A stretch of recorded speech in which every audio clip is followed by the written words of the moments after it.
আসসালামু আলাইকুম। হ্যালো বন্ধুরা, নতুন একটি রেসিপি নিয়ে আবারও তোমাদের মাঝে চলে আসলাম। আজকে আমি তৈরি করব গরুর খাঁটি দুধ দিয়ে গাওয়া ঘি। ফ্রোজেন করে রেখেছিলাম। আর দুধের সরটা কীভাবে তৈরি করতে হয় সেটা আমরা কম বেশি সবাই জানি। এই তো এখানে আমি অনেকটা পরিমাণ দুধের সর নিয়েছি, আর এখান থেকে অর্ধেকটা পরিমাণ সর দিয়ে আমি তৈরি করব গাওয়া ঘি, আর বাকি অর্ধেকটা বাটার তৈরি করার জন্য রেখে দিব। বাটারের রেসিপিটা আমি তোমাদের সাথে পরে শেয়ার করব। আজকে তৈরি করব গাওয়া ঘি। এই তো আমি একটা ব্লেন্ডারের জারের ভিতরে এখানে পরিমাণ মতো অর্ধেকটা সর দিয়ে দিব, আর দিয়ে দিব সাথে ফ্রিজের পানি। ঠান্ডা পানিটা এখানে দিতে হবে। এরপরে ঠান্ডা পানি দিয়ে যখন ব্লেন্ডারে বিট করে নেব, তারপরে উপর থেকে কিন্তু সরটা ভেসে উঠবে, মানে আমি যেটা ঘি তৈরি করার জন্য আমার লাগবে সেই অংশটা ভেসে আসবে, আর নিচে পানিটা জমা হয়ে যাবে। এই তো দেখো, তারপরে আমি কিছুটা ঠান্ডা পানি দিয়ে আবারও ভালো করে ধুয়ে নিচ্ছি। তারপরে এইভাবে হাত দিয়ে চিপে চিপে সুন্দর করে ঘিয়ের জন্য দুধের মালাইটা নিয়ে নিব।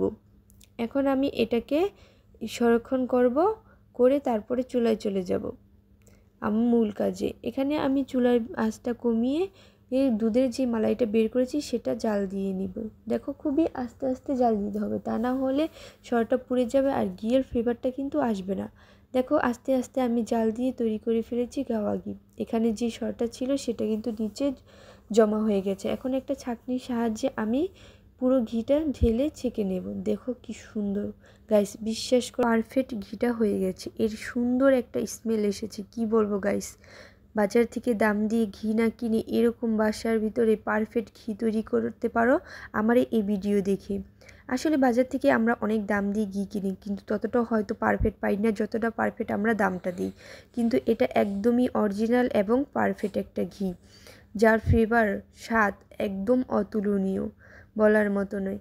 তোমরা কিন্তু চাইলে খুবই অল্প সময়ের ভিতরে ঝটপট করে তৈরি করতে পারো একদম পারফেক্ট ঘি, যেটা কিনা তোমরা যে কোনো খাবারের সাথে দিয়ে খেতে পারবে।